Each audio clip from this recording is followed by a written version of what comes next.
Hello everybody and welcome to another Top 10 edition of Magic Mics. Proudly sponsored by our Patreon supporters and CoolStuffInc.com, where you can find cool stuff in stock every day, and our co-sponsor CardHoarder.com, offering the best inventory prices and delivery of cards for Magic Online. I am Evan Irwin, and we start every Top 10 saying hello to my two co-hosts, Aaron Campbell. Bonjour. Ruben Bressler. Hi, it's been a while.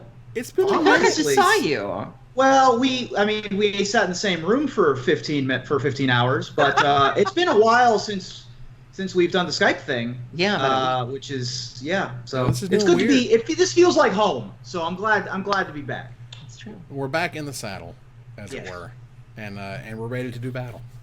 Right. With Here we go. the top 10 worst mechanics in Magic. Mm-hmm. So, Oh, man. yeah, this one's going to be really interesting. However, we also start with our choice with the top comment from last week in a segment we call Honorable Mention, where Ruben will tell us who was the most luxuriant and letting us know what card we didn't choose as one of our top 10 wedge cards. Ruben? Well, we had 2 weeks for y'all to leave comments and talk about which cards we left off of our list. We decided to not pick any of the Mana Source's preview cards. Shout out to Wedge, but we decided to stick with our actual theme from the show. This week's winner is Brian C., who writes, Wizards will often go slightly crazy in the supplemental sets, but someone truly fell off their rocker with Plane Chase 2012. They decided, since Cascade was such a fair and balanced mechanic, they should just print a legendary creature that cascaded, and then cascaded again. Maelstrom Wanderer is one of the most broken commanders that you can build, cascading over and over again from the command zone until your opponents are just buried in either an infinite combo or just mounds of value. Oh, he also gives all your creatures haste, because why not? The card is stupid and is my honorable mention. And it's our honorable mention now too, Brian, so congrats. Very nice. Well, thanks very much, Brian. You have a $50 gift certificate thanks to CoolStuffInc.com. So get in touch with us on one of the same social channels that you use to tell us this super cool comment. Absolutely. We need a method. We need a something URL / you're a winner. Yeah, we here. should probably get an email address or something. Yeah, but, something like that. But it's fine. It's not like we've been doing this for years. It's you know what? People always find a way. Just like life in Jurassic Park, it finds a way. Right. So I know it's crazy, right? Look, you got to go back to the Jurassic Park references. That's how it works. Is that because you're a dinosaur? Is that because you're old? Just... Well played. Well done. Yeah. Mox Irwin over here. Yeah. Got it. Yep. Nice burn. Oh, Mox Irwin, I love it. A little singy. It's fine. It's whatever. Cares. We have some talented artists in our fan base. I'm sure somebody can do like a Mox Amber with like your little head in it. Like, We're like. oh my god, Amber's I love perfect that. for Jurassic Park. Also, I Exactly. like that. Yeah. You know, that's how they extract the DNA and make new dinosaurs. That sounded really plausible when I was a kid. Yep. All right. So. Especially because you're incredibly fertile. I was gonna say #5eggs would be the we're so far off the rails already, guys. We have moved so far. You know, we're a top 10 show, guys. We got to talk about a top 10 whatevers. All right, so I'll kick it off with my number 10 here. We're talking about the worst, so it's not like there's a lot of upsides to these. And even the ones that are at the very bottom of my top 10 are often just cards or mechanics I just didn't really like. I felt like it was weird that they kept making cards with them. And the mechanic itself was just kind of I don't know, I guess dumb. I don't know. What is Provoke, right? Provoke showed up in Onslaught, and it says when this creature attacks, you may have target creature defending player controls untap it and block it if able. It was just this weird like force block thing. It was like Hearthstone attacking in Magic, but it doesn't work that way because that's not how combat works in Magic. So the creatures that you put it on had to have really low toughness so they would die, yet they still provoked. So it was almost like a kill spell and the creature. I don't know. The whole thing was like it just didn't work, and I don't think we're ever going to see it again. And it's not like there's some huge fan base for Provoke. I just think it's just kind of. Yeah. I thought Provoke was like a pretty good limited mechanic. It never broke through and constructed. It never did anything. It was pretty flavorful, but like didn't really translate. So yeah, that's a fine number 10. I don't think. Go ahead. I mean, it's a good idea in theory. It's like, how many times have you been, wanting to attack somebody and you have sort of your ideal scenario for like how you want attacks and blocks to go, but that's not how it's going to go. And so I can understand the appeal there of going, God, if I could just attack with this, I have this beater and I really don't want you to chump block it. I really want I really want to kill that thing, and I get the idea behind it, but it just, it doesn't seem like seems like the fantasy is better than the reality. Yeah, it sounds. Yeah. I guess. Yeah. It sounds good, and it makes sense in a flavorful sense of, the come at me bro mechanic forcing something to block, but yeah, something is lost in the translation. Yeah, it's just a little silly. There's a lure effects essentially, and that's a really weird. Yeah, and I feel like we see it sometimes from time to time in cards. I remember there was one it was like a Boros. I think it was in the Return to Ravnica block. It was this Minotaur that sort of let you assign kind of attackers and blockers, and so we see that sometimes as like a cute little ability that creatures have. I just don't think it needs to necessarily be a mechanic that takes up an entire set, or multiple cards in a set need to have it. So Ruben, what's your number 10?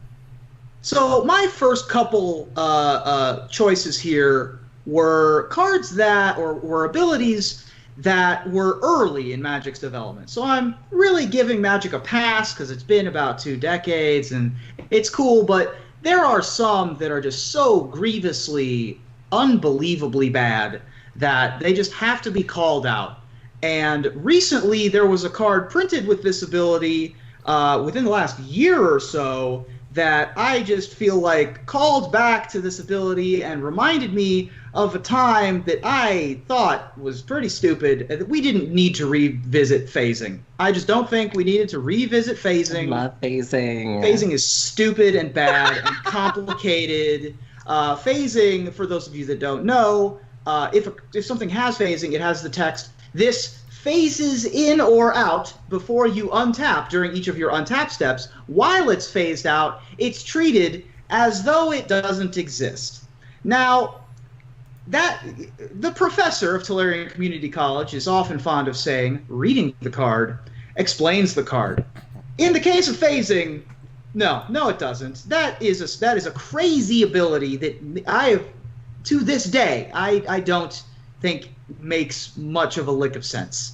It has occasionally seen play in tournament quality decks, Frenetic of Freet being the most famous example, but there were Equipoise decks for a little bit there, and Rainbow of Freet, of course, saw play in the 30 counter spells, and occasionally you see Sapphire Charm in Legacy as a way to combat Batterskull because of its interaction with the germ tokens, but for the most part, it's just like a really weird corner case, garbage ability that appears on primarily blue things, but throughout most of early Magic, and it just makes no sense to me, and I just don't like it. There's literally no card in Mirage with phasing has rules or reminder text for it. Yeah. Like, you're just supposed to know how this weird thing happens. At this point, all permanents you control phase out is what it says on Teferi's Protection, which was printed in Commander 2017. And they say while they're phased out, they're treated as though they don't exist. They phase in before you untap during your untap step. So something happens before your untap step in Magic, and that's a whole mechanic. Shimmer is still one of my favorite cards of all time. Don't at me. It's just all right. Okay, well, all right. You're allowed to like. I really enjoy this movie called Troll Hunter. And it's objectively not a great movie. Like, it's pretty predictable, and it's not super well edited, but it's got a lot of stuff that is like enjoyable. And I saw it at a time in my life that I quite enjoyed it. I don't need to watch a movie called Troll Hunter. My life is troll hunting. I mean, wow, out in the woods, just come here, troll. Twitter. Aaron, what's your number 10? So I have a fun story about my number 10. So I've talked very lovingly about the fact that I belong to an EDH pod, a local EDH group that I really enjoy. And I remember one of my first games with them, I had brought Hapatra to the table, who's still one of my favorite commanders. And I was really going nuts. I had soul snuffers out. I had a whole field of snakes. I was feeling very confident in my board state. And one of the people in my pod, Peter, was testing out Scarab God. This was right before Hour of Devastation came out. So he had a proxy Scarab God. And he had a bunch of where I'm looking for not the embalm, the other one. Right, thank you. He had a bunch of like the 4/4 black zombies. He had a bunch of 2/2 zombies. Zombies were everywhere. But I was feeling very good because I had this wall of death touch snakes. I thought, how are you ever going to get past this? And then out of nowhere, he casts a card called Sun Quan. Yeah. And he goes, so do any of your guys have horsemanship? And I was like, no, what's that? And he's like, okay, cool, take 37. And I was like, what? My number 10 is horsemanship. So for those who are playing along at home, horsemanship says the creatures with horsemanship can't be blocked except by creatures with horsemanship. And we kind of saw something like this similar with Shadow back in the day, where the only creatures that could block Shadow creatures were creatures with Shadow. But this just seems to be a more obnoxious version of it. At least with flying, while flyers can only be blocked by flyers, creatures can still have reach. There are still other ways that you can get around that. I think there's some creatures that may not even have reach, but somewhere on them it says they can still block creatures with flying. Or interact with flyers. Yeah, and horsemanship's just one of those weird abilities where it's like, it's very why. Like, it's very precious. There's really no way to interact with it. And I know it's ironic that I'm complaining about non-interaction. But it's just one of those pesky things where it's like, why? Like, why? Yeah. It was just, and correct me if I'm wrong here, it was only in Portal 3 Kingdoms. Only in Portal 3 Kingdoms, and it was their replacement for flying. Yeah. It literally is anti-flying, and you can block as though you have horsemanship. Is that even a card? It's literally, nope. It's literally better than flying, because reach for, like, horseman reach doesn't exist. There's no hurricane for horses, right? It's there's a lot. A horsecane. It's just horsemanship. It's just like super flying. It's super duper flying. Like even Shadow had like can block as Shadow or whatever stuff like that. A little bit of interaction, even if it is incredibly parasitic and it's also kind of anachronistic. Like, why would being able to ride a horse grant you this superpower? Like, it doesn't really make sense. Yeah, it's like the badass hero with the sword. It's like, I'm gonna knock you off that horse. Like, there are ways, like, you don't see it like that in reality or even fiction. Right. Yeah, so we're going to move on here to number 9, and I'll be honest, this is still kind of picking on the old days. You want to give them something and say, they just didn't know what they didn't know. They made these stupid mechanics that are not very good, that are kind of dumb, they read poorly, and they never really happened in the game in the first place. They know not what they do. They didn't. They really didn't. And back in Legends... They made Rampage. One of the dumbest, most useless mechanics ever, because literally in the definition of the mechanic tells you what you shouldn't be doing.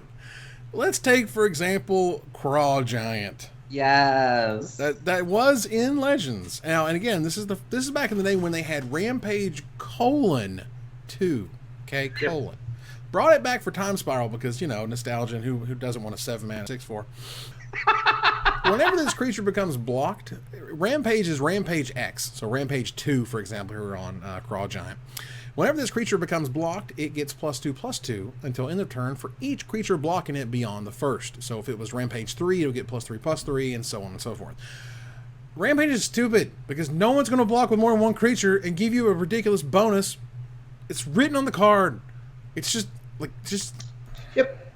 You could just say this creature needs to be blocked alone, and you'd be the same thing. It'd be basically the same thing. It's a bunch of text that does nothing. It does nothing. Yeah, that's the big problem with Rampage. Yeah, especially because sorry.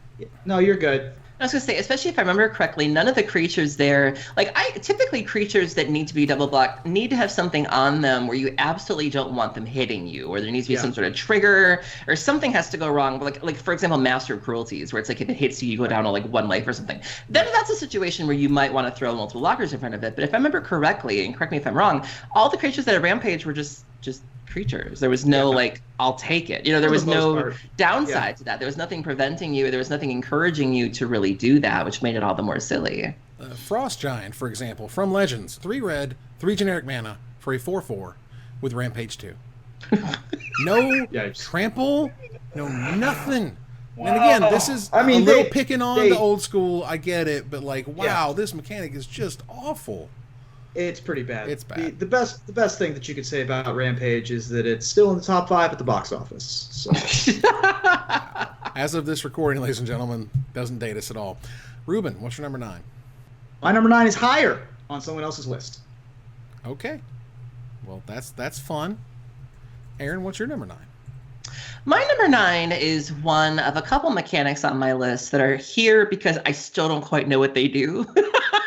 And I've been around. I play my Modern, I play my Legacy, I play my Vintage, I play my Commander. There are still some mechanics out there that when they sort of show up, I just kind of smile and nod because I don't know what they do. My number 9 is Splice.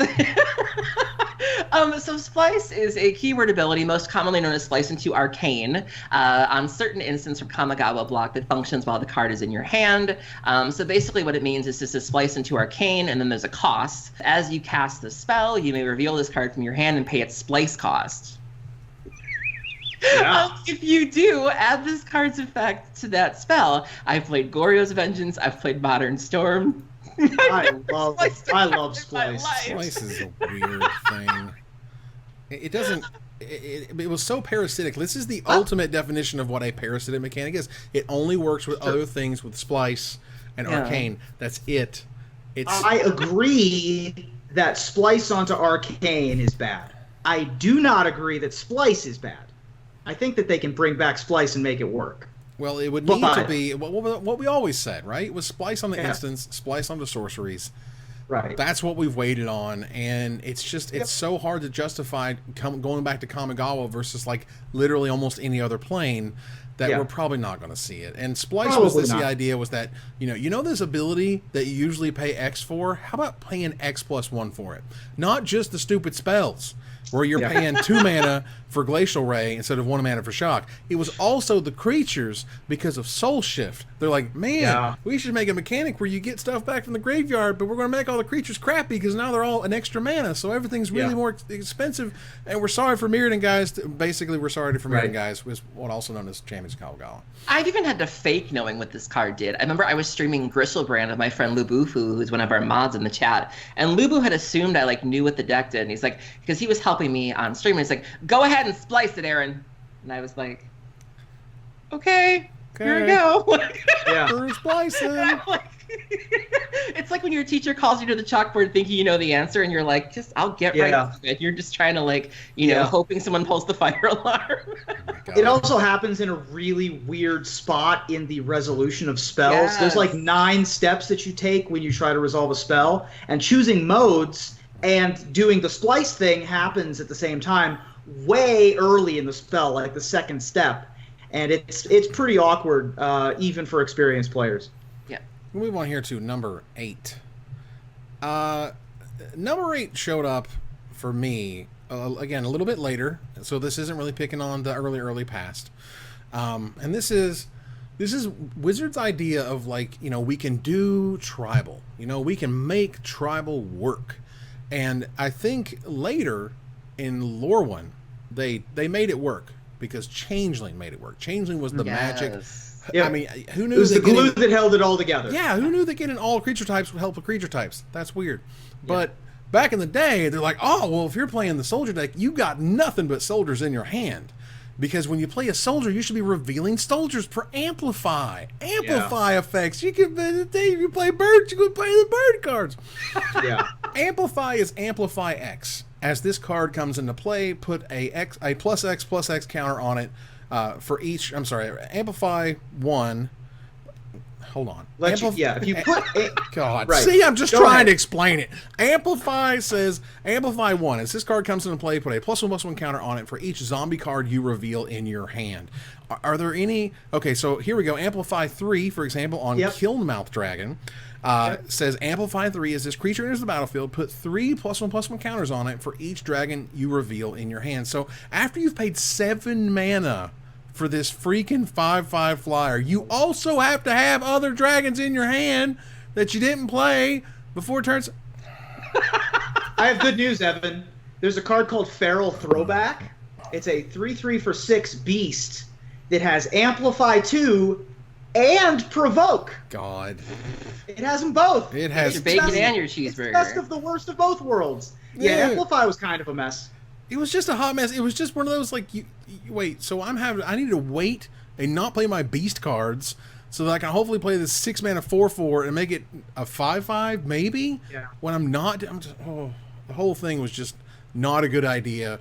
It was weird. And if anything, Amplify should have been on really small creatures, and instead they were on only like 3. There was 1 3-drop, and everything was 4+, 5+ mana.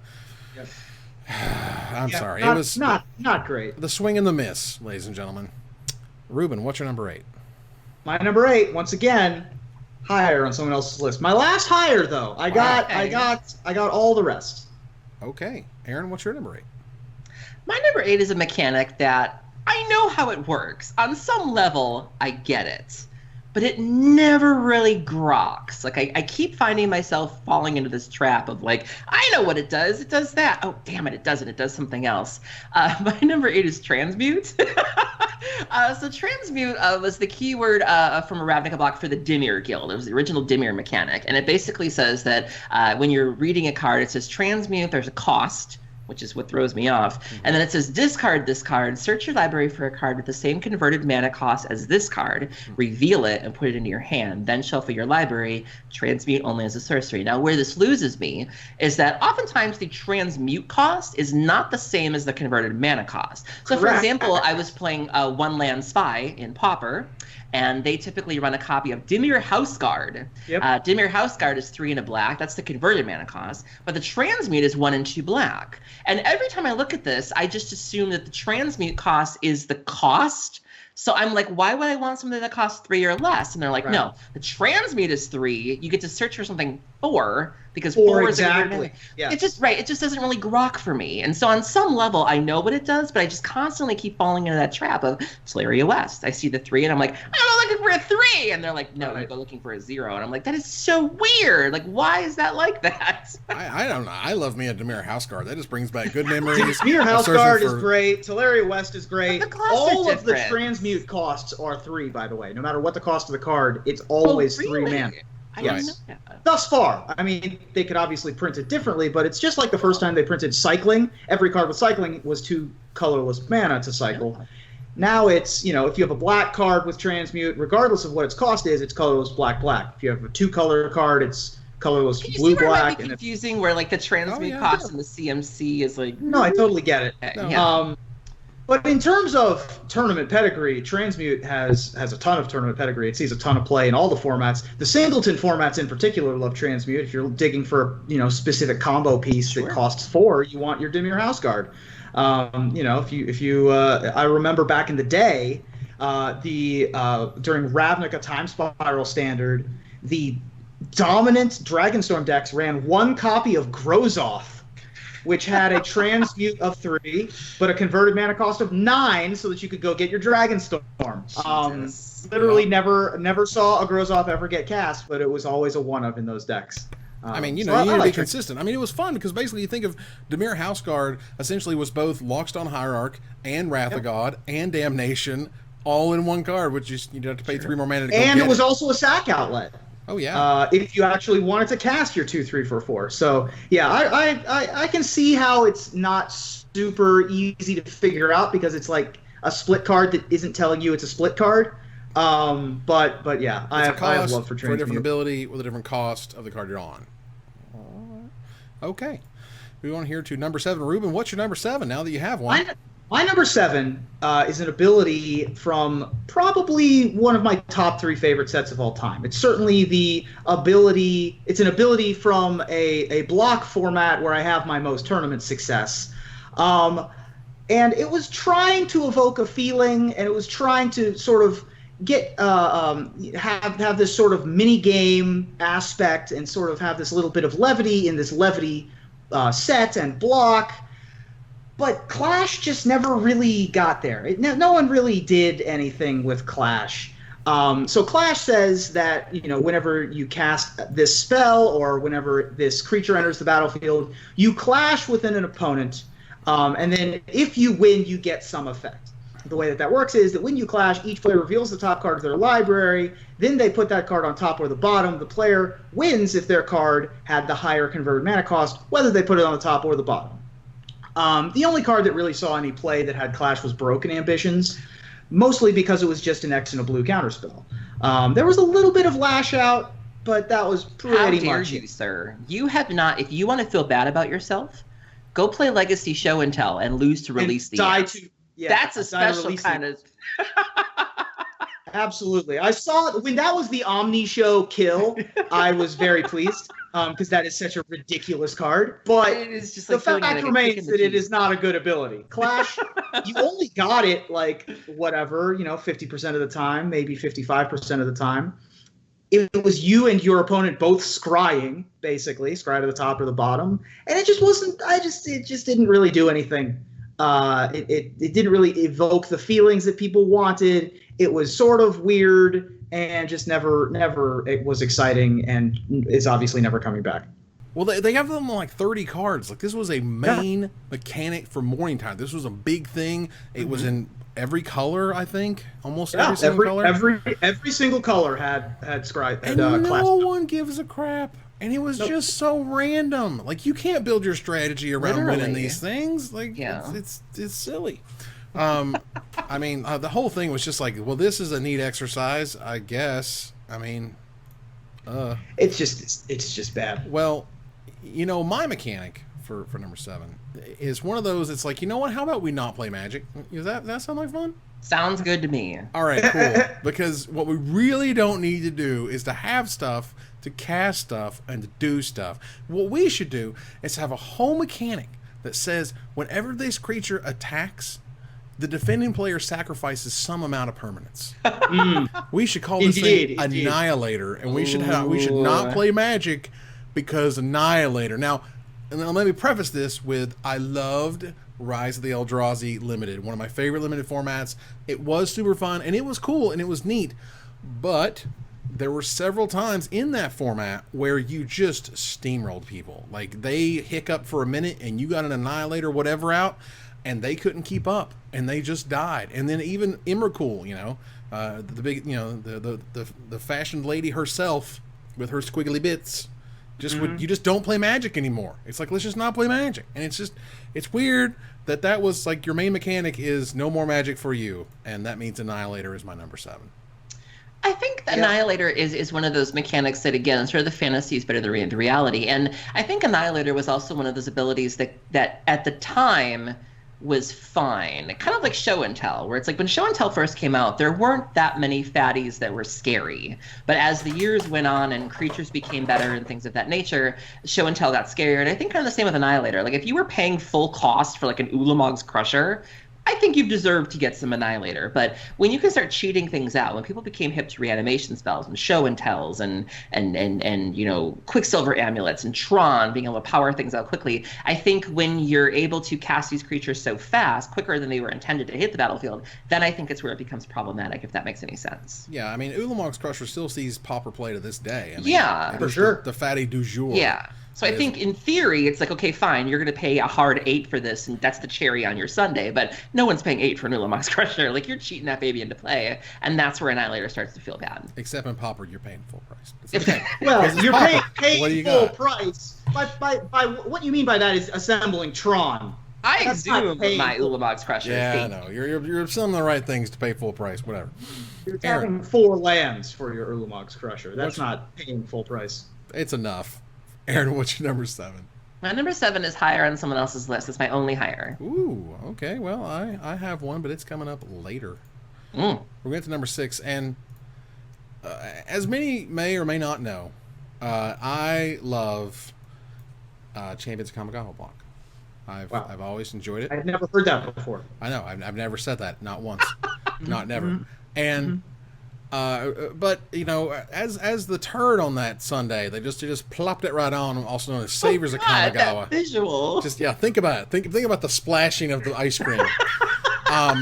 All the goodness running away, Oh. which was Saviors of Kamigawa. Because, God, I mean, I just spoke about not playing Magic.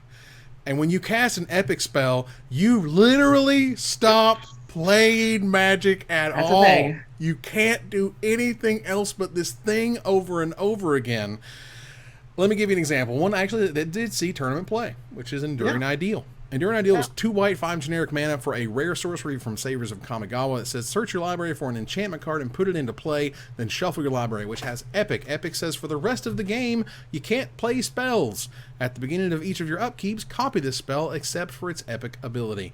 So you just got one thing over and over until it was over. And you hopefully went and got a whole bunch of enchantments that were big enough to kill your opponent with in some form or fashion.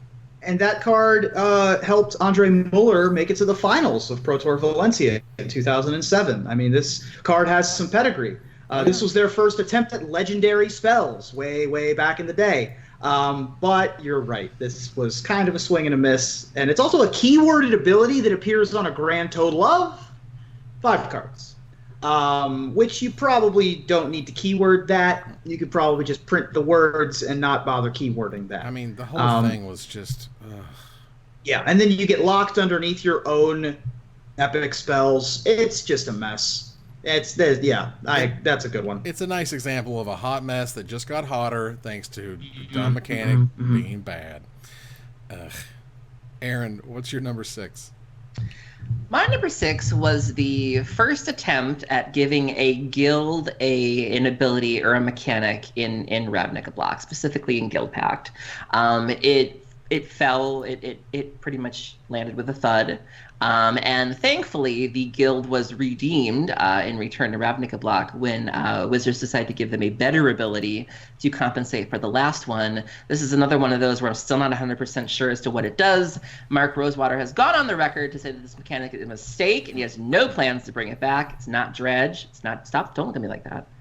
My number 6 is Haunt. So Haunt is the Orzhov mechanic. It was touch and go for a minute there. Hey-o. That's true. So I'm still not clear on this. So when this creature dies, exile it, haunting target creature. Yeah. Yeah. All right. Go on.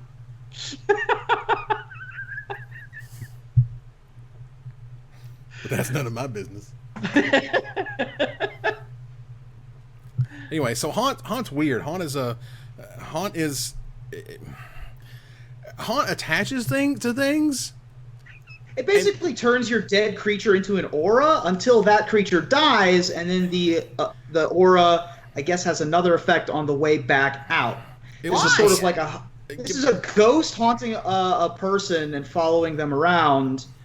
But you're right; it's super complicated. There are lots of memory issues with what's haunting which creature and what effects happen when, and yeah. Obviously, there is some tournament pedigree with this card, with Orzhov Pontiff in particular. But sure. Cry of Contrition saw a lot of standard play, but it is a mess, and it is just super weird and well deserving of a spot here in the top 10. Haunt is just the answer to the question, what if Bestow sucked? And you're like, got it. Be right back. And you just like dig in, and you're like, see how it's dumb? Oh my god. It's dumb. All right. Yeah. Ruben, what's your number 6? My number 6, checks all the boxes of a garbage mechanic. Like, it is not on enough cards to have made a difference in any format. In fact, I can't think of a card in which that saw competitive play in any format. And it's only on like 10 cards, and it's from a set that is, or a couple of sets that are garbage and nobody liked. And worst of all, it gives your opponent a choice. And so while this is not the worst keyword in the world, this is a tribute. So tribute is a card that was in Born of the Gods and Journey into Nyx that is tribute X. As this creature enters the battlefield, an opponent of your choice may put X +1/+1 counters on it, and then it'll have some effect of, if they didn't pay the tribute cost, something happens. This is on such hits as Oh, we're in Taterville, y'all.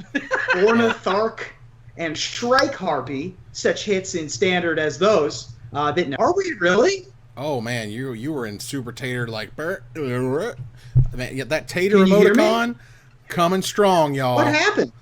How do you explain the Tates, man? I don't know. Taters just happen. I'm plugged into the internet. I don't know how that one happened. That's pretty crazy. Well, let me tell New you. computer, new internet. I'm thinking this might not be me problem anymore.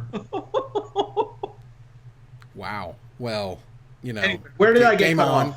off? All I know is you were explaining some of the creatures that feature this stupid, awful mechanic. Yeah.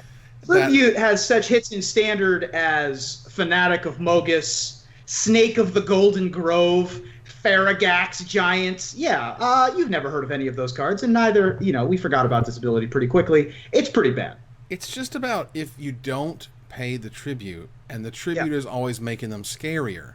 But the tribute is always a choice an opponent gets, and so you're always this is the browbeat problem, or any of those cards that have the Punisher mechanic. This is basically the Punisher mechanic in an ability, and it was just as bad. The only one that saw any remote semblance of play was Fanatic of Xenagos, which was a green-red and generic mana for a 3/3 with Trample and Tribute 1. If the tribute wasn't paid, this isn't confusing at all. If it wasn't paid, it gets +1/+1 and gains haste until end turn. But if it was paid, it gets a +1/+1 counter.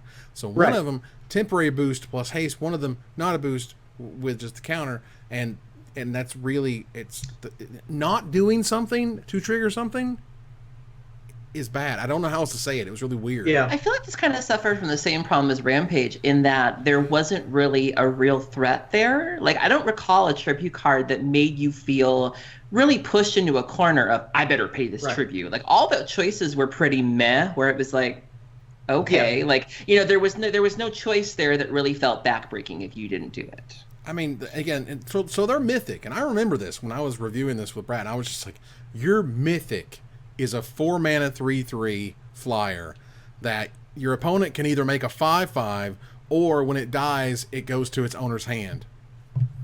Whichever one's harder, whichever one's easier to deal with. Okay. Yeah. That's your money card? That's your big star? Are you kidding me? I can't. It was awful. It's not good. It was super bad. Ability is bad, and they should feel bad, and they did. And they did, and sales did not happen as a result. But regardless, and we've moved on from 3 set blocks because we don't need them anymore. All right, cool. That means we're halfway home here. Moving here to number 5. Oh, man.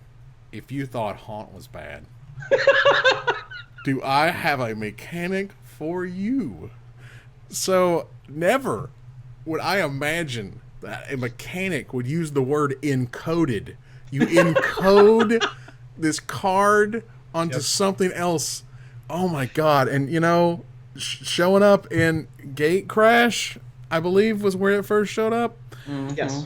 Cypher is terrible. Cypher is really just bad. so stupid. Because, look, it rides the worst of both worlds. One, the abilities can't even be that good. Because, 2, you don't want to create recurring, over and over instances of, like, bad effects or too powerful effects. It's literally almost the Planeswalker problem. They have these recursive effects over and over. Well, you don't want to have everybody have recursive effects. And you won't have to have this weird memory problem, which you kind of do when you encode the text to the card. Let's just try to give you an easy one. All right, so just so we can kind of wrap our heads around it. For a black and 3 generic mana, this is a 4-mana common sorcery from Gatecrash. Midnight Recovery says return target creature card from your graveyard to your hand. First of all, you just paid 4 mana for a Raise Dead. All right, I want you to feel real good about that.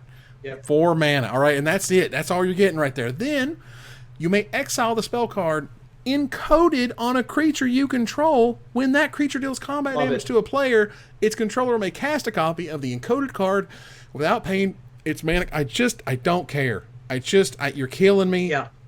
So this was my number 7, and I understand in theory where they were going, because the Dimir are sort of like the spies, the infiltrators. You know, obviously I understand sort of the concept of the sleeper agent or somebody having orders they don't necessarily understand, and this is them sort of being programmed. Like, I get where they were going from a flavor perspective. I just think it was really difficult to translate into a game mechanic. And yeah, I mean, even just reading the card, you're just like, after casting, then you may exile the spell card, encode it. It's word salad, and it's just like, what? And I don't think you black out, you pass out, and then wake up, and the spell has happened. Yeah, like, I don't even know what's happening right now. Yeah. This was my number 8.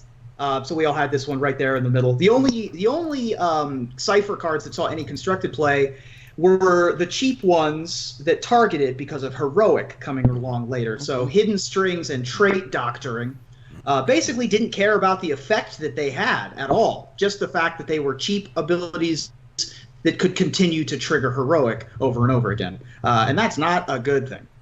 I mean, seriously, 4 mana to draw a card.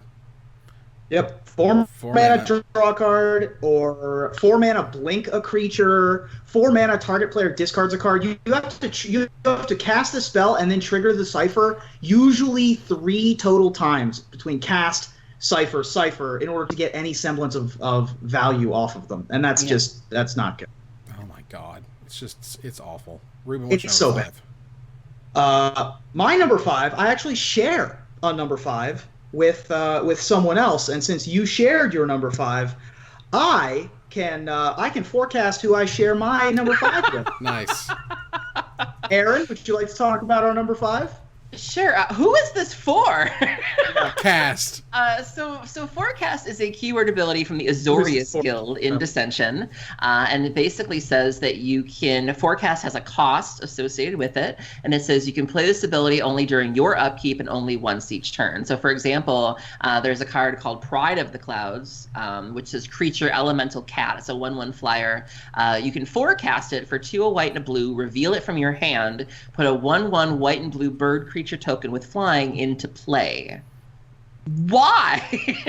Like, what about this is Azorius? Like, Detain, you can say what you want about Detain, and one of you might in the future, rankings coming up, but Detain screams Azorius. Forecast is like, are they known for being psychic? Like, are they known for, like, being Minority Report type empaths? Like, where did this come from? Like, I just don't understand it from a flavor perspective. From a mechanic perspective, it's just not very good. And so every time I look at Forecast, I'm just like, who is this for? Yeah. Even the ones that were competitive, even the ones that saw play, like Proclamation of Rebirth and Sky Hussar, they're just like, why? Yeah, why? Why does this exist? It makes no flavorful sense from the Azorius, really. They're kind of garbage. They're not good. None of these ever dominated. No, and Wizards didn't. I mean, I don't think they had a good explanation as to what Azorius trait this was about. Like, maybe. I don't know, like control working together, I guess, like generic control. Pride of the Clouds was supposed to be like their big flagship, like awesome rare in standard, blah blah blah, where you're paying 4 mana a freaking turn before your turn even starts. Basically, before you even draw your card, you have to, put a buttload of mana in this thing to do anything. I rebuke it. It was a plume apiece, y'all. Yeah, great, wonderful, great. Plumed it. Got it. All right, sweet. I mean, just the whole thing. And even regardless of some being constructed worthy, that doesn't say this mechanic. The mechanic is dumb, and Detain makes sense, and they're like, oh, they're Law and Order. As in looking in the future and doing stuff and whatever. Number 4. I don't have a number 4 because it is higher on someone else's list, and when we get there, boy, what a time we'll have. You will have words? All right. Oh, we'll have words. Ruben, what's your number 4? My number 4 is, it actually only appears on 2 Magic the Gathering cards. It was only a test keyword because Future Sight had a bunch of these cards where they just put a bunch of random keywords on things, and we're just like, here's some keywords that might happen in the future. Like, here's Lymph Sliver. It has Absorb 1. And that's the only card that's ever had Absorb on it, right? Like, if we have stuff like that. And this keyword only actually appears on 2 cards. However, it makes an honorable mention appearance on a 3rd card named Jace the Mind Sculptor. because the keyword I'm choosing is Fate Seal. So Fate Seal only ever appeared on Spin into Myth and Mesmeric Sliver. To Fate Seal, its controller looks at the top X cards of target opponent's library. Then you, whoever the Fate Sealer is, can put that card on the bottom of that player's library. This is the opposite of Scry. This is targeted Scry. And so for Mesmeric Sliver, all slivers all slivers have, when this permanent enters the battlefield, you may Fate Seal 1. This is just a feel bad, right? Like, this is just, it's a control.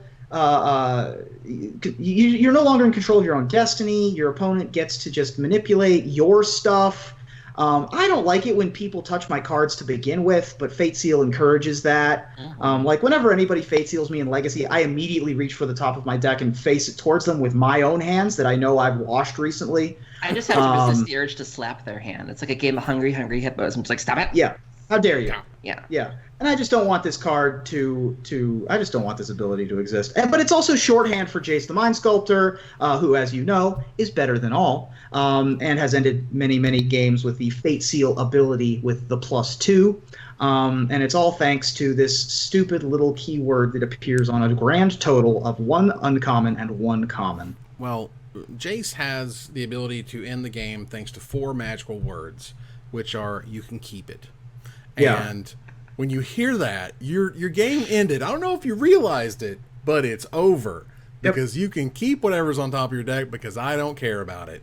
And there's that little glimmer of hope that you get when they put it on the bottom, but that just means, you're 40% likely to just draw the land at that point, which you probably do, and you hate life and you're really upset about it. Or you'll have the fetch land to try to get your edge. But no, you can keep it. Dance. It's just the most awful of things to hear when you're playing against Jace the Mind Sculptor. It is bad. And Fate Seal is not good. What is your number 4, Aaron? So we've talked about mechanics that are too complicated. We talked about the word salads, the ciphers, the haunts, the splice, and 2 arcanes. But my number 4 is really simple, but its simplicity is its complexity. My number 4 is Devoid. So Devoid is a characteristic defining ability which states that a card is colorless regardless of the colors in the card's mana cost. So all it says on the card is this card has no color.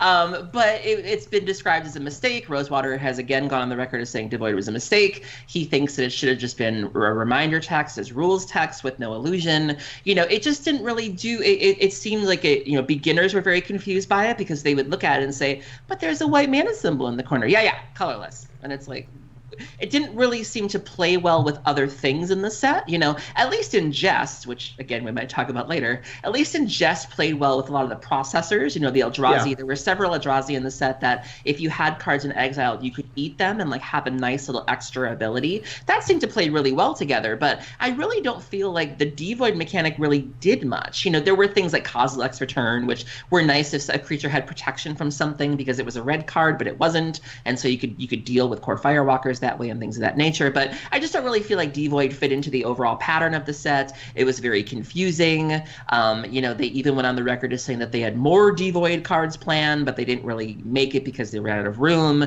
It just didn't need to happen, and it just seemed it's so simple, but at the same time it became unnecessarily complicated, and it wasn't good for new people. Seasoned people didn't really know why it was here. It didn't really make sense in the grand scheme of things, and so Devoid just kind of failed. Rarely is it correct that sometimes you should just write out what it's doing because you're literally just putting another word and parentheses around some words. And then there were people that were like, is it colorless and white? And they're like, no, it's just colorless. It's just colorless. Yeah. Yeah, that's a good one. It also was this was sort of like designing a mechanic for designing a mechanic's sake. Right. There was nothing particularly special about Devoid other than it granted you the thing. You could have printed those cards just as cards. This has the endless one problem for me. As just you could print this as anything. Why is it particularly Devoid? And there's not really a good explanation for most of the Devoid stuff. Whereas in Jest, at least I can see what they're doing. I can understand the flavorful thing behind it. But this one just feels like, why are we doing this? Why can't we just have it be, the text on Ghostfire we had back in Future Sight? Battle for Zendikar had quite a few disappointments, and why this existed is one of them. Absolutely. For sure. All right, so we're gonna move on here. So number 3, our top 3, and boy, do I have a good one. And how neither of you have this mechanic anywhere is weird. I might have it higher. I might have had it at number 9. We don't know yet. It's true. Well, there are. All right, so there are 9 lines of text describing what this mechanic does. It's unbelievable. I'm just going to start reading the reminder text, all right? So you guys can get the full scope of what I'm talking about. And trust me, what could this be? I don't know. Oh my god, it's so ridiculous. Any creatures with banding, yep, and up to 1 without, can attack. This is my number 9. Bands are blocked as a group. If any creatures with banding you control are blocking or being blocked by a creature, you divide that creature's combat damage, not its controller, among any of the creatures it's being blocked by or is blocking. Jesus. Yep. Banding don't make me dance. We did it. We did it, guys, and that was an alpha. Yeah, that was one of the first. That was teamwork, bro. That's another one that I think flavorfully makes sense. The idea of soldiers being sort of united either by the arms or you see Braveheart, the shield walls. I get where they were going with it, but I just think that certain things that seem flavorful don't necessarily translate to being card mechanics. I mean, Banalish Hero is so great because it's just a 1 white mana for a 1/1. Yeah. But in Alpha, it just says bands. Yep. Deal with it. Bands make a dance. Just bands. They were all in on banding, too. They thought that was a super good ability. I mean, both Mishra's War Machine and Urza's Avenger, which were these 2 gigantic juggernaut artifact creatures that were part of the Brothers' War, their feature thing is that they have banding or can gain banding. It is something else. It was all through Ice Age. It was on Alliances cards, Legends cards. Yep. For God's sakes, Weatherlight still had one. Volunteer Reserves was a 2-mana 2/4 with banding and cumulative upkeep of 1 generic mana. God help us all. I mean, I can't. Yeah, it's not good. Once again, this was my number 9. Completely agree. Uber complex. Just unnecessarily complex. Oh my God. Ruben, what's your number 3? So one of the key factors of my top 3 is not just that it's a bad ability. Not just that it's kind of weird and like miserable to play with, but also that it just doesn't appear on enough cards to make it worth it to be keyworded. The ability Ripple appears on 6 cards. There was a common cycle in Cold Snap, and then there was a rare named Thrumming Stone that gave your spells Ripple 4, which I guess we'll use. Let's go with Surging Sentinels as the example of what Ripple does. 2 colorless and white for a 2/1 human soldier with first strike, and it has Ripple 4. When you cast this spell, you may reveal the top 4 cards of your library. You may cast any revealed cards with the same name as this spell without paying their mana costs. Put the rest on the bottom of your library. This meant that if you hit a Sentinels, the Ripple would trigger again and again and again. And, in Cold Snap Limited, if you happened to draft all of the Surging Flames or Surging Ethers, you could just cast a million of them, which was kind of neat, except for that this was a set that you only drafted as triple Cold Snap, and so there were only 5 of them, and so if 2 people were going for the Surging Sentinels deck, well, nobody's happy. The best deck I ever got in that format, though, was a deck in which I got 2 copies of Thrumming Stone, which is a 5-mana legendary artifact, and then just started picking all of one card. And so by the end of that draft, I had 12 or 11 Disciple of Tevesh Tzotz, which is a 6-mana 3/1 that is garbage unless you put 12 of them into play on turn 6, which was kind of awesome. So, Ripple just didn't need to it didn't need to exist. It was pretty miserable for the limited environment. It only appears on 6 cards, and it's stupid. My friend Chris plays Thrumming Stone in their Rats deck, and the last time we played Commander, Chris got 7 triggers of Relentless Rats. And yeah, it got out of hand fast. Wow. I mean, look, there was a Grand Prix top 8 featuring Cold Snap draft. Cold Snap, I mean, Cold Snap has so many sins. From the start of them saying they found a file folder of a set hidden behind a filing cabinet, and then they had to go back and be like, guys, we were just playing about that because the set was so bad they believed them. No, the story was ridiculous. But the point is, like, it's just bad gameplay. It's just really horrible, repetitive gameplay that's just worthless. I want to say, like, Zach Hill got like 11 Surging Sentinels or something in that top 8 draft. Like, he was the guy playing the Surging Sentinels, and everybody else left it alone, and so he profited.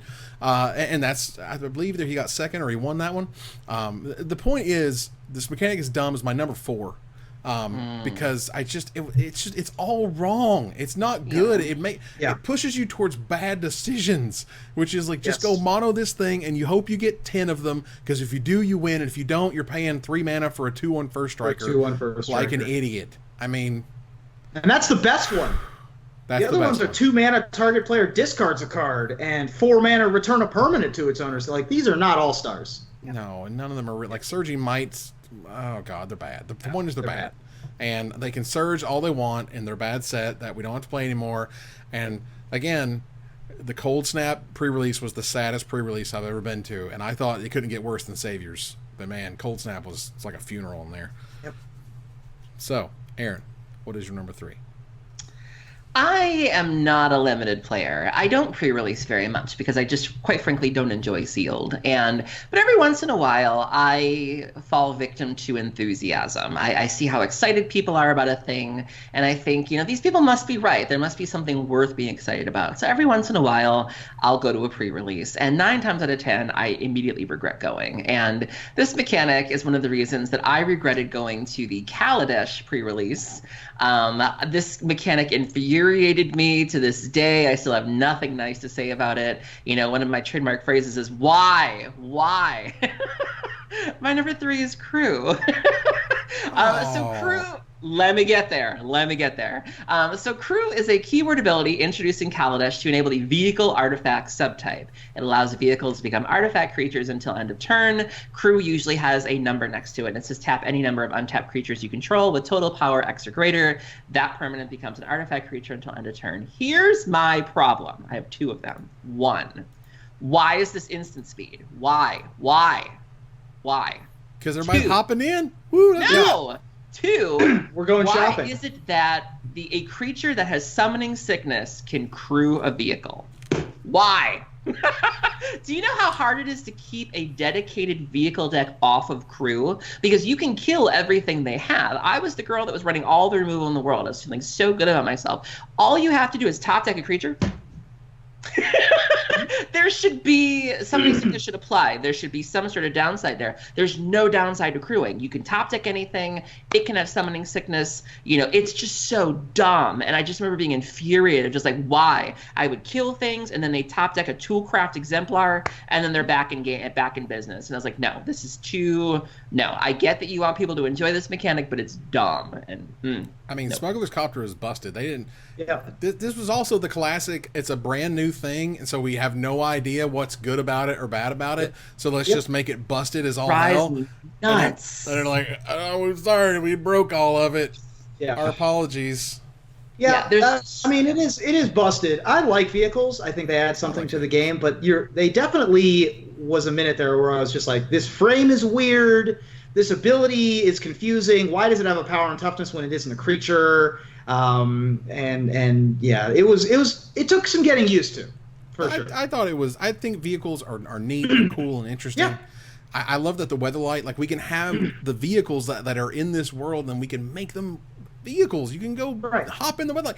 Every creature other than Slimefoot can pilot the Weatherlight. Can drive the Weatherlight. I mean, I get that, but it just feels like there's no drawback there, other than the initial drawback of having to have the power, like whatever. But like the fact that it can be instant speed, the fact that it can become a blocker if you needed to, the fact that you can respond to a removal spell by quick crewing a thing, the fact that something can have summoning sickness and still be tapped to do this, I just don't see a downside here. It just seems like it's all upside, and that's.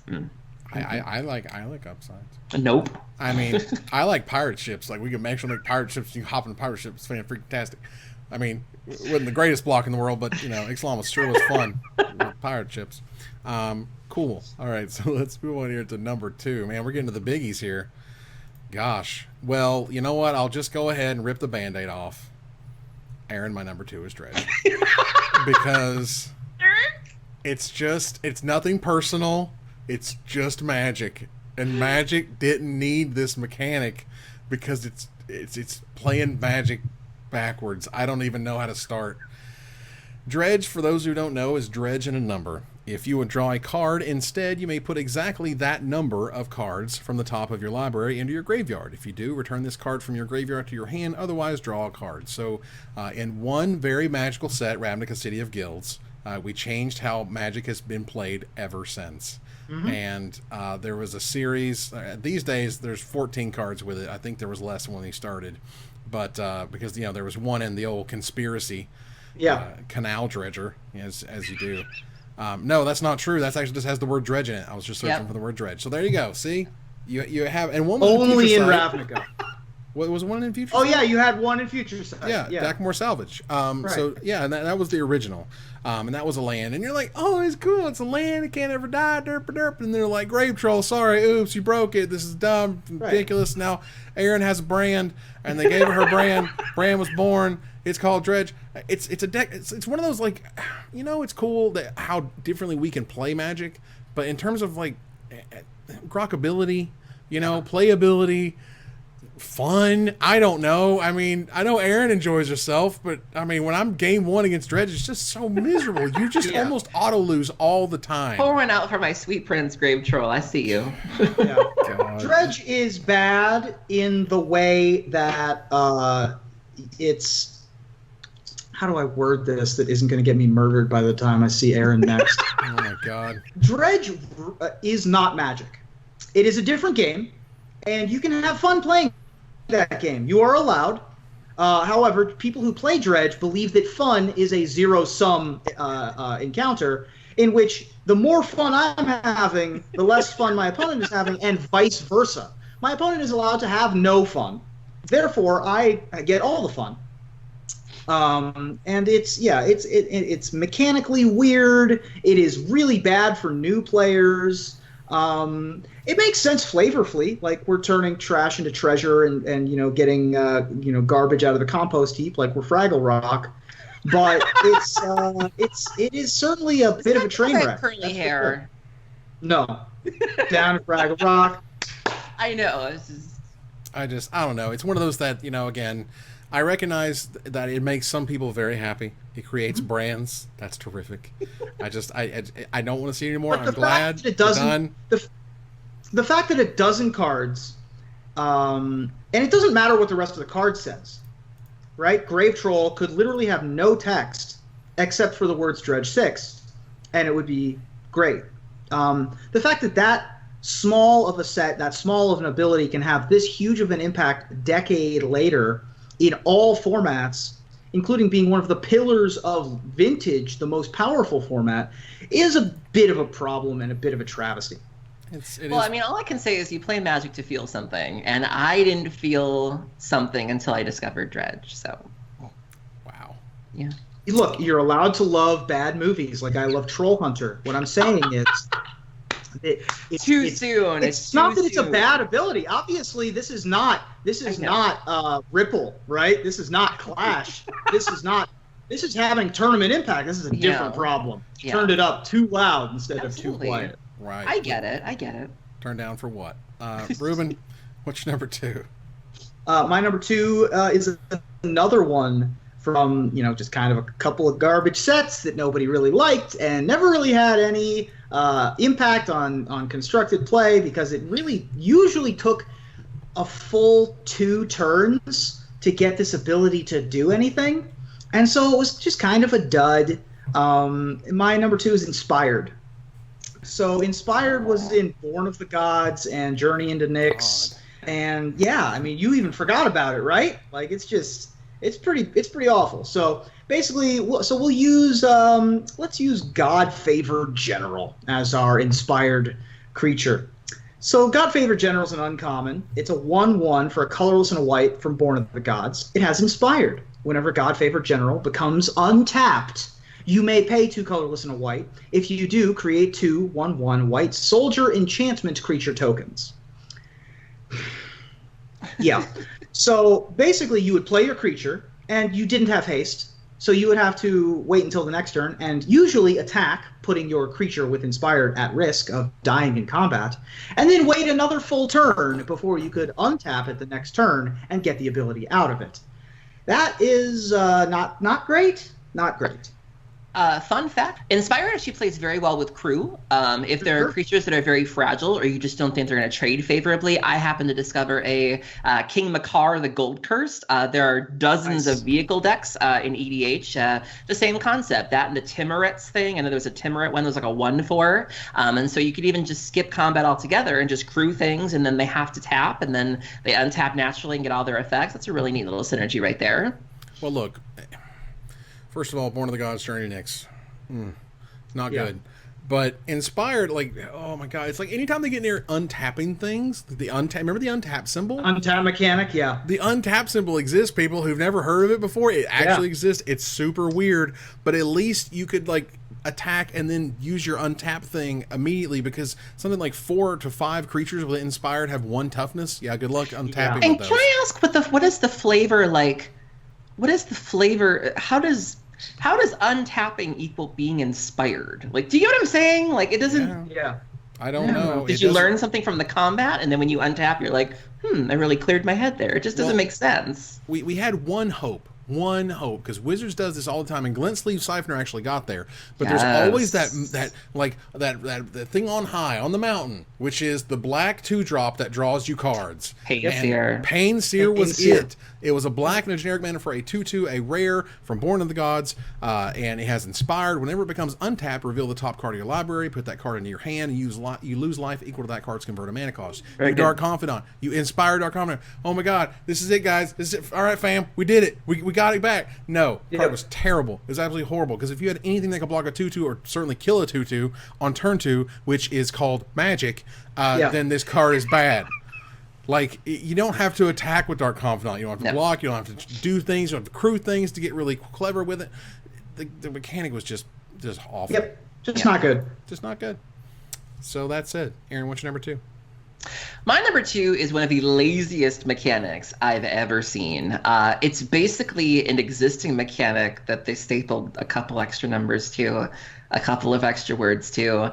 I don't know anybody who thought this mechanic was clever. I mean, it certainly saw some competitive play in Standard, but I just was very disappointed by this card. It felt like they weren't even trying at this point. My number 2 is Megamorph. Oh my god. This was on my short list for sure. So Megamorph is very similar to Morph in that you can pay it's Megamorph, and there's a cost, and it says you may cast this card face down as a 2/2 creature for 3, which is very similar to just Morph. You can turn it face up at any time for its Megamorph cost, and then put a +1/+1 counter on it. And it's just like, really? Like, did you even try? Like, it just feels like copying someone else's homework, where it just the wording, Megamorph, it's just like super flanking or double death touch. It's just like, it just felt like they weren't even trying. Double Strike's fine because it actually works, but you're right. This one's like, I actually considered putting Double Strike on my list, but this one's like shout out to Multi Kicker. Yeah. Right? Which is very similar for what it's worth, but this is like kind of worse because the name's just so hokey. It's like, so bad. The best you could do is put the word mega in front of morph for real. Super morph, mega morph, ultra morph. It's not good. Super morph 64. I mean, it's ridiculous. Certainly has a competitive pedigree, but you're right. Definitely missed the mark on that name. I mean, I love Den Protector. Den Protector's sweet. I play her all the time in the Modern Cube and stuff. And that's fine, but like that doesn't mean that the mechanic wasn't ridiculous and I didn't make fun of it as the mighty Megamorphin power mechanic. I mean, it was just ridiculous. All right, so we're gonna rock over here to number 1. Ruben, what is your number 1? So I told you my credentials, right? It's from a garbage set in a garbage block. It's complicated. It doesn't need to have, like, it could just say the words without it being keyworded. There's actual no need for this keyword. There is none. It adds nothing. It's also on a grand total of 4 cards. And they're not even rares. It's not like Epic where you have a cycle of them. No, this is on 1 red common, 1 black common, and 2 white cards, a common and an uncommon. That's it. Those are the only times that sweep appears on a Magic card. There are 4 instances of Saviors of Kamigawa using sweep. And that's it. And you can take them all. You could take the word sweep and then the M dash off the card, and you wouldn't lose anything. It's so Saviors. Sweep. Yeah, Saviors of Kamigawa, people. Saviors of Kamigawa is bad, and this is one of the reasons why. So we'll go with Charge Across the Araba, because that's the one that saw competitive play. Charge Across the Araba is a 4 colorless and a white instant arcane spell, uncommon from the aforementioned Saviors. Well, I'm sorry? Can you splice it? You can't splice this, but you can splice onto this. Oh, okay. Yeah. So this card has Sweep, M dash. Return any number of planes you control to their owner's hand. Why? Creatures you control get +1/+1 until end of turn for each planes returned in this way. So obviously this was a huge, creatures you control get +5/+5 till end of turn, just overrun you. But the ability doesn't need the keyword. You can just have the sentences, return any number of planes you control to their owner's hand, creatures you control get +1/+1 for each, etc. You don't need the keyword. There's nothing that says when you sweep, do something else. There's no reason for this to exist. It's bad. It's for no particular reason keyworded. It's on 4 cards. So the reason why we keyworded it is completely at a loss. It's not even on a cycle. It's just confusing and upsetting for all those reasons. And it's so forgettable, so as to be the most forgettable and worst keyword in my opinion. I mean, how much better could it be that it is in one of the worst sets and of the most? It does not even finish itself. I mean, look at Plow Through Rito. First of all, Plow Through Rito. Second of all, it's a 2-mana version. The naming convention is that one word? No. Plow. The naming convention of the 4 cards is the only consistent thing with sweep. You have Barrel Down Sokenzan, Charge Across the Araba, Plow Through Raito, and Sink into Takenuma. That's it. That's the extent of what you got. None of it. Sounds like a cycle of Valentines. It sounds like they just gave up. I mean, they're like, I don't know. Like, what if we did it to one creature? Mad What if we did all Libs. creatures? Like, we need an adverb. We need a location. Like, it was just a hot mess for no good reason. There's just no reason for that thing to exist. It's really silly. Aaron, what's your number 1? This might get me some hate mail, but I don't care. Oh boy. My number 1 currently has a 9 on the Storm scale, sitting at 9 on the Storm scale. It is on exactly 11 cards, none of which are black, although when we revisited a beloved plane a couple of years ago, they considered giving black a card with this mechanic, but they opted not to because the card is the mechanic has always been polarizing and also caused problems for tournament play, and they said until they can sort of hammer those issues out, they didn't want to give it another card. Despite having a 9 on the Storm scale, Mark Rosewater said he does believe that this mechanic could come back if R&D can solve the issues surrounding it, on a tournament level or on a casual level. My number 1 is Miracle. Oh God. So for those playing along at home, Miracle comes along with a cost, and it says you may cast this card for its Miracle cost when you draw it if it's the first card you drew this turn. So Terminus has a converted mana cost of 6, I believe. 4 and 2 white on the upper right corner. This is the converted mana cost. The Miracle cost is 1. So if it's the first card you draw this turn, you get a 1 mana board wipe. Now, Miracle in and of itself, I don't think is inherently bad. The problem is that when you start getting into older formats, it stops feeling miraculous after a while because pathways ways to stack your deck, Sensei's Divining Top being the most famous or infamous of them all, but just everyday cards like Brainstorm, Ponder, Preordain, you know, Portent even. Like, it stops being miraculous and it gets to the point where you can control it happening. And in my opinion, that's where it went wrong. It was supposed to be, you know, we think of that Brian Kibler, that GIF moment where he's like, all right, show me what you got, and the guy flips the bonfire. That's what the moments were supposed to be like. They were supposed to be the, your back is up against the wall, you're at 5, they have a board full of things. God, I hope I have an answer to this. Whoop, there's literally your miracle. Yep. And, you know, the way that it eventually ended up being played was so counter to that, and it just caused so many problems. And I just think it was just, and I'm amazed that they're even thinking of bringing it back. Or Maro's like, I could see it. And it's like, no, like, right. And the fact that they've talked about, you know, bringing this back over things like Dredge and Storm is very confusing to me. And I just, Miracle has brought a lot of, it is a very polarizing mechanic. And when I think it's mechanics where it's the one mechanic that I have looked at and been like, why? Like, every time I've walked into a Terminus, every time I've walked into and Entreat the Angels even, you're just like, like, it's just the one mechanic I've rolled my eyes at the most. It's just why? I mean, it's just it's so random, and like the idea, like, but it's not though, is the problem. Like, I get the showmanship of it, all right? I get the idea that, like, you can do the thing and it's a huge effect and everyone's freaking out, and that's cool. But, like, the idea that, first of all, the Pro Tour was won by Alexander Hayne, essentially just playing all the Miracle cards. Just check my own deck. And that's another way to sort of make it seem less miraculous when you have 16 miracles in your deck. It's not really a miracle anymore. Yeah. Right. And there was also that whole, like, there became this very important sort of game of never ever let that card that you pulled off your deck touch your hand before you reveal the miracle. Otherwise, it's in your hand. Change the muscle memory of a Magic player, where you're just like, draw a card, put it in my hand. It also changes how you play Moto too, because wasn't there like a setting or something where, like, you could tell that somebody might have a miracle, or it was a thing? Sure, it was. I mean, if they're pausing on their draw step for some period of time, I mean, you know something's going on. Or, you know, or they chose a stop on their draw step because that makes sense. The whole thing is you put your stop on your upkeep.